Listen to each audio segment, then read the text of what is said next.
Good morning students. बेटा जो last topic हमने था वो था हाइब्रिडाइजेशन। इसमें किया था टाइप ऑफ हाइब्रिडाइजेशन और फर्स्ट जो टाइप है एसपी हाइब्रिडाइजेशन वो हमने किया था। इसमें ये बताया कि when 1s and 1p orbital कि जब बेटा हम इंटरमिक्सिंग करते हैं तो हमें एक न्यू जो है हाइब्रिड मिलता है, जिसका फिनोमिना जो है उसको हम हाइब्रिडाइजेशन कहते हैं। तो उसको क्या नाम दिया था? एसपी हाइब्रिडाइजेशन का। तो जो एसपी हाइब्रिडाइजेशन है बेटे, ये आप किस में देखेंगे? जो बेटा अगर एग्जांपल की बात की जाए, जैसे आपने किया था एसपी हाइब्रिडाइजेशन। इस एसपी हाइब्रिडाइजेशन में जो एग्जांपल है, एग्जांपल की हम बात करें तो एग्जांपल में बेटा देखिए, आप लोग देखेंगे भी जो अपने पास जैसे है इथाइन, मतलब एक चीज मैं जो बताऊं आपको वो याद रखना है कि जो ट्रिपल बॉन्ड होता है वो बेटा हमेशा क्या करेगा? एसपी हाइब्रिडाइजेशन शो करेगा। इसके बाद जो डबल बॉन्ड है ये sp2 हाइब्रिडाइजेशन शो करता है और जो सिंगल बॉन्ड है ये sp3 हाइब्रिडाइजेशन बनाता है। तो जो ट्रिपल बॉन्ड है जो sp हाइब्रिडाइजेशन बना रहा है, इसके लिए जो बेटे हम एग्जांपल करते हैं, एग्जांपल में आपके पास जैसे है CH ट्रिपल बॉन्ड CH, इसको क्या कहा जाता है? इथाइन। ठीक है, क्या नाम दे रहे हैं हम? इथाइन नाम दे रहे हैं। जिसमें क्या होगा, जो ये कार्बन आप ले रहे हैं ये ट्रिपल बॉन्ड शो कर रहा है और ट्रिपल बॉन्ड शो कर रहे हैं, इसलिए ये क्या करेगा? ये sp हाइब्रिडाइजेशन जो अपने को यहाँ पे देगा। ठीक है, तो ये एग्जांपल जैसे इथाइन का तुमने लेना है। इसी प्रकार से और भी जो है बेटा इसके अंदर एग्जांपल आ सकते हैं जो sp हाइब्रिडाइजेशन। सेकंड पॉइंट जो हम लोग करेंगे वो है बेटा sp2 हाइब्रिडाइजेशन। सेकंड पॉइंट बेटा आपका जो रहेगा वो है sp2 हाइब्रिडाइजेशन। जैसे कि sp में हमने पढ़ा भी व्हेन 1s, तो बेटा देखो जो हम बात कर रहे थे sp2 हाइब्रिडाइजेशन की कर रहे थे। इसमें देखो आप क्या कहोगे भी 1s orbital and 2p orbital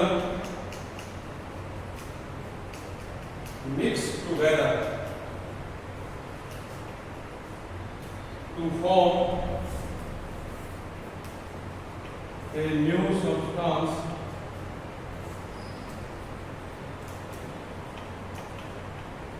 is called hybrid, and the phenomena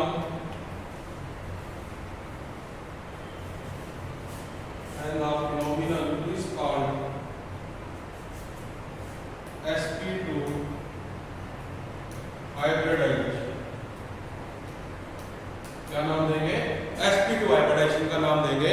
मतलब इन्वॉल्वमेंट होगी एक s और 2p ऑर्बिटल्स की, उससे क्या बनेगा? अपने पास sp2 हाइब्रिडाइजेशन बनेगी।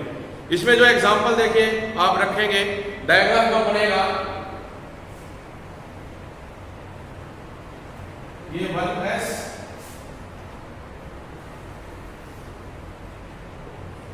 2px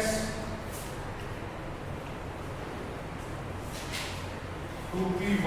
जैसा भी हम बात कर रहे हैं कि एक s ऑर्बिटल और दो p ऑर्बिटल बेटा आपस में मिक्स होंगे और इनकी इंटरमिक्सिंग होने पे जो अपने को मिलता है वो आप देखें इस तरह से आपके पास जो डायग्राम है बेटा वो बनेगा और इसको हम कैसे ड्रा करें तो ये इस तरह से शेप बनाता है और इसकी जो शेप बेटे इसमें इन्वॉल्वमेंट है वो क्या है?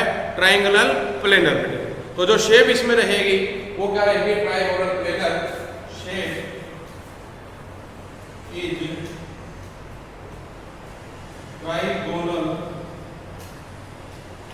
प्लेनर इसके अंदर रहेगी।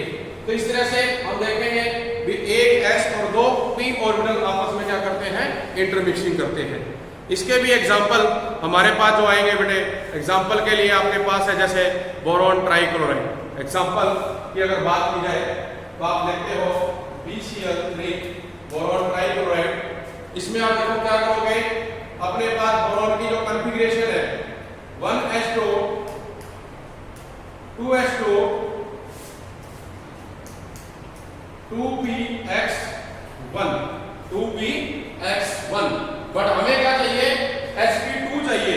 तो आप बेटा एक इलेक्ट्रॉन ये वाला यहां शिफ्ट कर दोगे, तो जब ये इलेक्ट्रॉन यहां आएगा अपने पास जो नए ऑर्बिटल बनेंगे उनमें आप देखोगे भी एक s होगा, ये तो बेटा आपका s रहेगा, इसमें 2 है, ये 2s है जिसमें 1 रहेगा, और अब p में कितने आ जाएंगे, 2 इलेक्ट्रॉन, ठीक है, 2px 2py। तो हम बात कर रहे हैं sp2 की, तो देखो एक s और 2p मिलकर क्या बनाएंगे, sp2 हाइब्रिडाइजेशन बनाएंगे।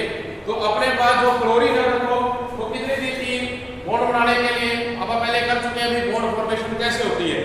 तो वही चीज यहाँ होगी, 3 अनपेड हो गए, 3 क्लोरीन है, ये शेयरिंग करेंगे और अपने पास जो बोरॉन ट्राइक्लोराइड है उसकी फॉर्मेशन हो गई। अब ये तो सिंपल हमारे पास जैसे क्या है नॉन मेटल्स है जो उनके बारे में था भी जो sp2 शो कर रहे हैं। एक अगर आप ऑर्गेनिक देखो तो ऑर्गेनिक के अकॉर्डिंग जो अपने पास CH2 डबल बॉन्ड CH2 है, जिसको आप क्या नाम देते हो, इथीन। ये जो इथीन है ये भी क्या करता है, जो sp2 हाइब्रिडाइजेशन है वो शो करता है। नेक्स्ट इसके बाद जो थर्ड टाइप इसका आएगा वो है sp3 हाइब्रिडाइजेशन।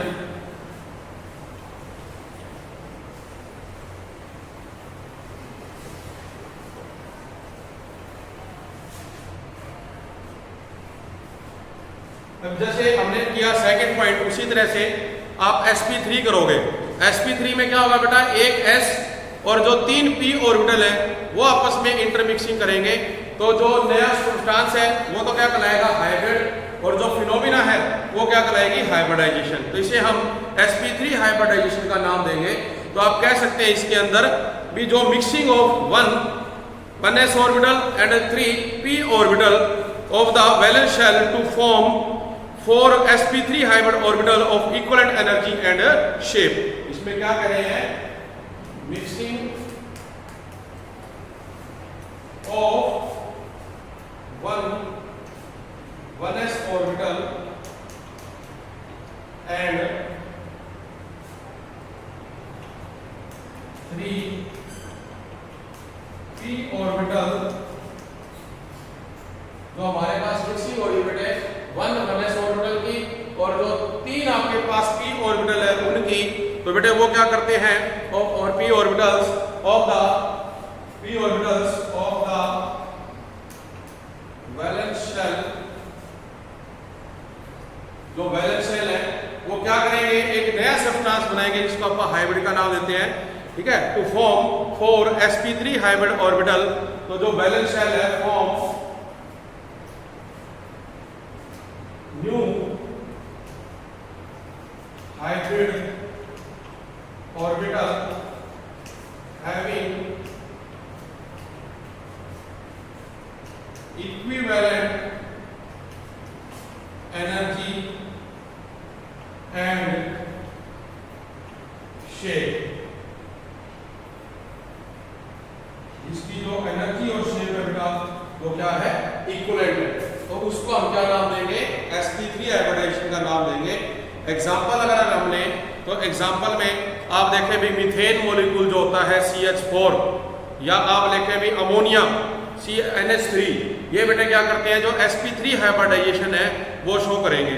तो इसमें अपने पास क्या होगा, इसमें देखो एक तो आप कह रहे हो भाई 1s ऑर्बिटल आप ले रहे हो बेटा, ठीक है, एक तो हम क्या ले रहे हैं, 1s ऑर्बिटल ले रहे हैं, प्लस जो इसका एग्जांपल लेगा बेटा वो देखो हम 1s को मिक्स कर रहे हैं 2px 2py और 2pz से, तो ये बेटा इसके अंदर शेप बनेगी जिसमें आप देख रहे हैं कि जो शेप है वो क्या है, टेट्राहेड्रल। इसके लिए मैं एग्जांपल लेंगे वो है मीथेन का, इसमें कार्बन का एटॉमिक नंबर होता है 6। तो जब कॉन्फ़िगरेशन लिखोगे ये बनेगी 1s2 2s2 2p2। हम क्या करेंगे, अब एक इस इलेक्ट्रॉन को यहां पे शिफ्ट करोगे क्योंकि देखो 4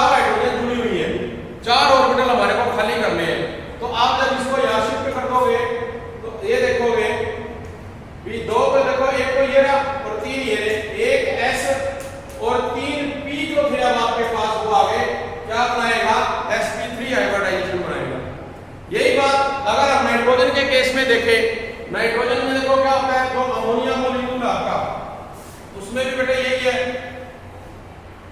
अमोनिया देखो NH3, नाइट्रोजन का होता है 7, इसको आप लिखोगे 1s2 2s2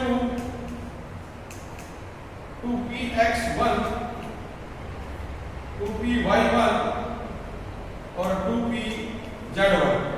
अब यहाँ पे लोन पेयर होता है, इसलिए हम इस इलेक्ट्रॉन को शिफ्ट नहीं करेंगे।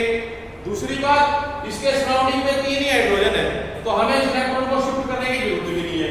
अब आपके पास है क्या, एक s ऑर्बिटल लोगे और 3 p लोगे, तो ये क्या बनेगा, sp3 हाइब्रिडाइजेशन बनेगी यहाँ पे। तो ये एग्जांपल रहेंगे हमारे किसके लिए, sp3 हाइब्रिडाइजेशन के लिए। इसके अलावा बेटा जो अपने पास एग्जांपल आएंगे, जैसे कि ये मेन तो है, इसके अलावा मैंने आपको बताया था भी अपने पास और भी जो है ज्योमेट्री होती है जिसके अंदर जो हाइब्रिडाइजेशन है वो टेक प्लेस करती है। तो इसमें जैसे हम बात करें sp हाइब्रिडाइजेशन की, sp2 की या sp3 की, तो एग्जांपल जैसे मैं पहले बता चुका हूं भी जो sp हाइब्रिडाइजेशन है ये बेटा हम टेक प्लेस करवाते हैं किसके अंदर, जैसे कि इथाइन मॉलिक्यूल था C2H2, जिसके अंदर तुमने क्या देखा भी जो इथाइन मॉलिक्यूल है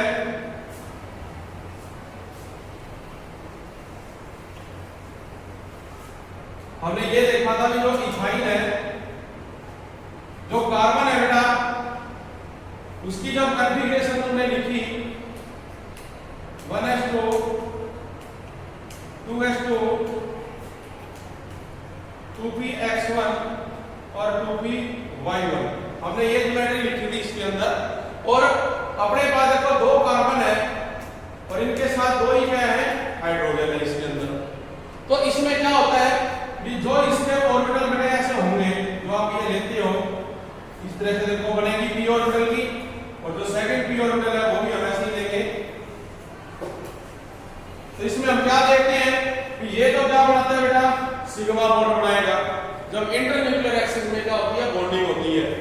जबकि ये जो हमारे पास है ये क्या है, पाई बॉन्ड बनाएंगे जो साइडवेज ओवरलैपिंग करते हैं। क्या करेंगे, ये पाई बॉन्ड बनाएंगे साइडवेज ओवरलैपिंग करके। तो इस तरह से आपके पास जो फॉर्मेशन है इसकी वो होगी।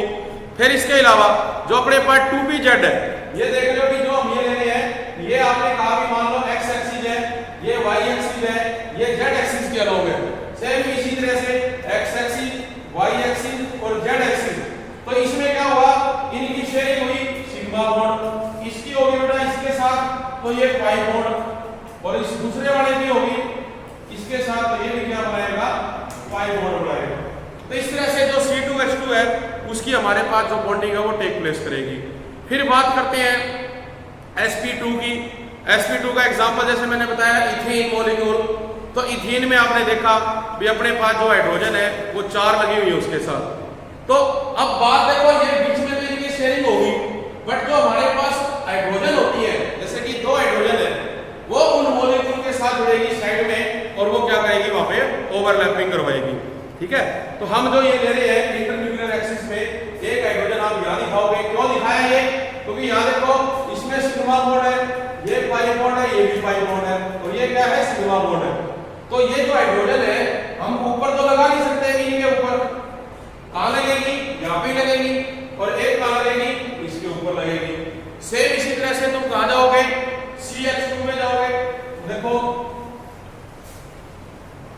जो अपने पास है CH2 डबल बॉन्ड CH2, 10वीं में तुम करके आए हो, इसको अगर ओपन किया जाए स्ट्रक्चर को, तो ओपन स्ट्रक्चर देखो ऐसी होती है बेटा, इसकी जो ओपन स्ट्रक्चर है वो अपने को ऐसी मिलेगी, जिसके अंदर क्या होता है, एक सिग्मा बॉन्ड होता है और एक ही क्या होता है, पाई बॉन्ड, जबकि उसके अलावा जो हाइड्रोजन है वो क्या बनाएंगे, सिग्मा बॉन्ड बनाएंगे।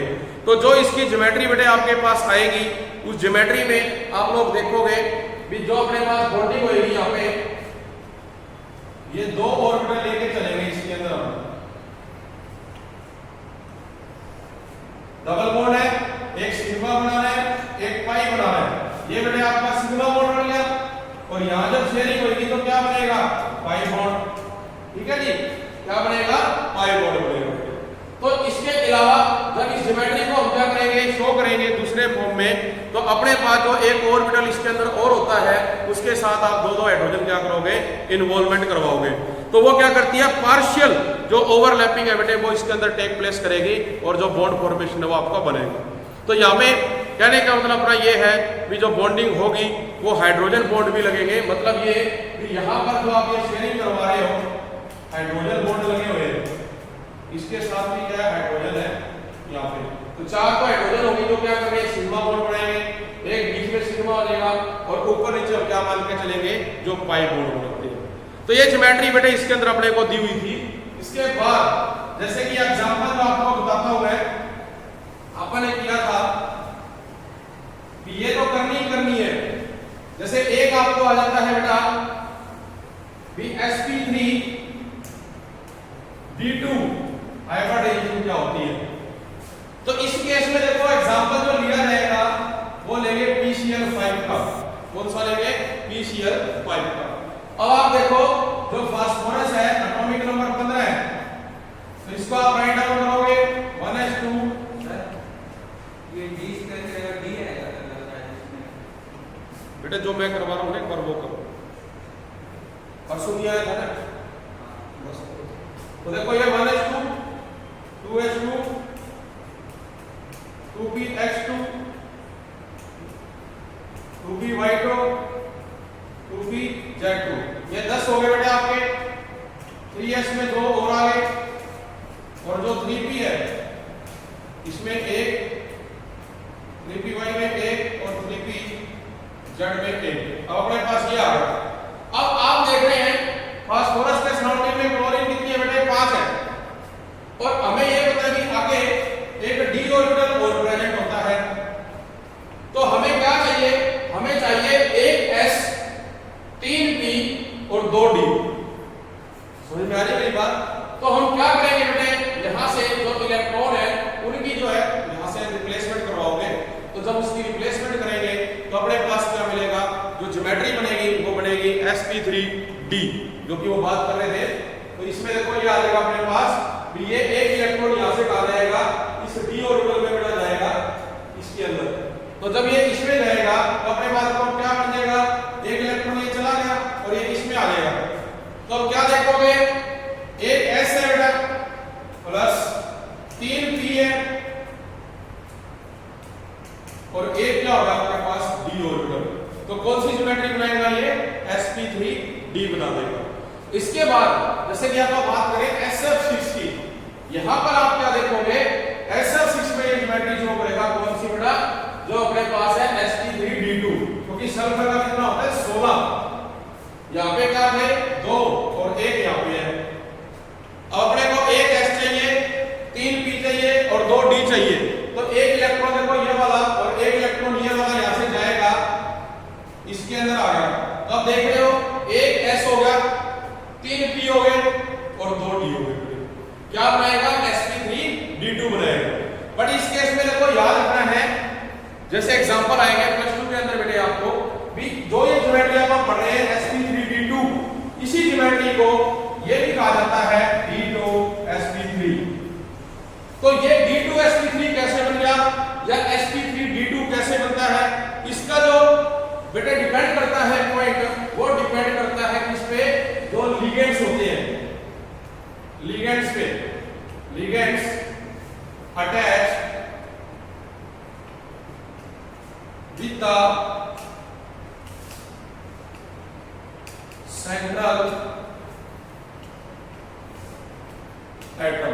जो सेंट्रल एटम है ना अपना, उसके साथ जो एटम जुड़े हुए हैं, जैसे कि अभी आपने देखा PCl5 फास्फोरस के साथ क्लोरीन है, SF6 इसके साथ क्या है, क्लोरीन है।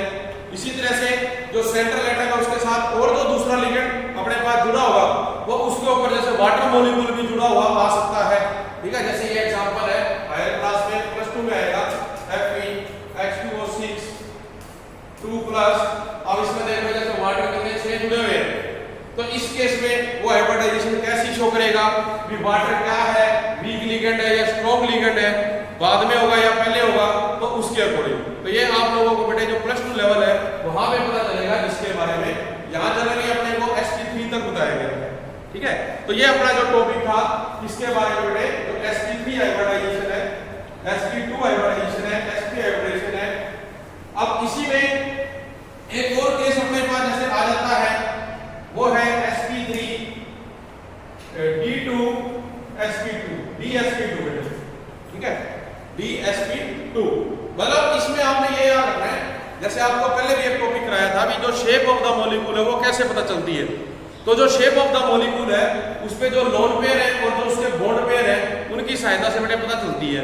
तो यहाँ पे भी हम हाइब्रिडाइजेशन से अब बता सकते हैं। आप देख रहे हो, एक तो क्या था sp3 और ये क्या है dsp2। यहाँ पे टोटल कितने हो गए, 3 और 1 4 ऑर्बिटल हो गए, और यहाँ पे भी कितने हो गए, 2 एक 3 और 1 4 ऑर्बिटल हो गए।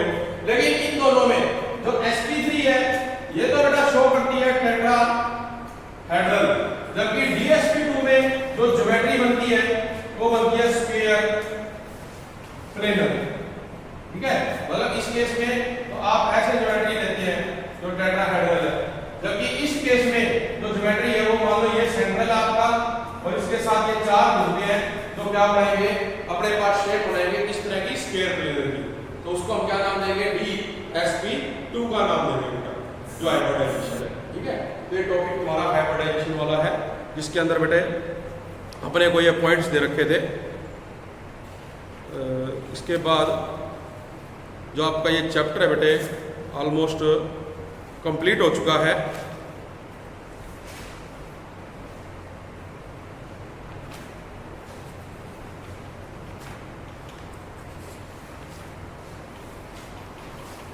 तो ये चैप्टर बेटे आप लोगों का कंप्लीट हो चुका है, तो इसको आपने अच्छे ढंग से करना है अब, ठीक है। कोई टॉपिक रहता हो वो आप मेरे से पूछ लेना। Thank you very much.